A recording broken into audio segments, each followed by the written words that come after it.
যাদের বিপুল পরিমাণ অর্থ আছে তারা তাদের অর্থ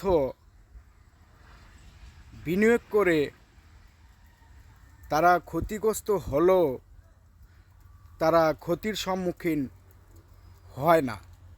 কিন্তু যারা ছোট ছোট ব্যবসায়ী, যারা ছোটোখাটো ব্যবসা করে, তারা তাদের 1 লাখ টাকা, 2 লাখ টাকা, 3 লাখ টাকা, 5 লাখ টাকা, 10 থেকে 20 লাখ টাকা তারা বিনিয়োগ করে তাদের অর্থ থেকে যে লাভাংশ আসে তা পাচ্ছে না।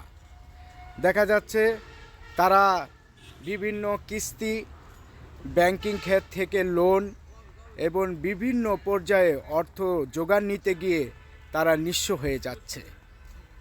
তাই আমি বলতে চাই, বাংলাদেশ এখনও ব্যবসা করার জন্য উপযুক্ত স্থান নয়।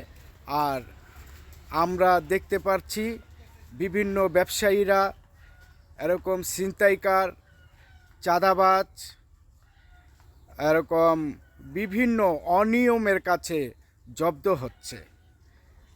তাই বাংলাদেশের উন্নয়ন এবং অগ্রগতি বাধাপ্রাপ্ত হচ্ছে।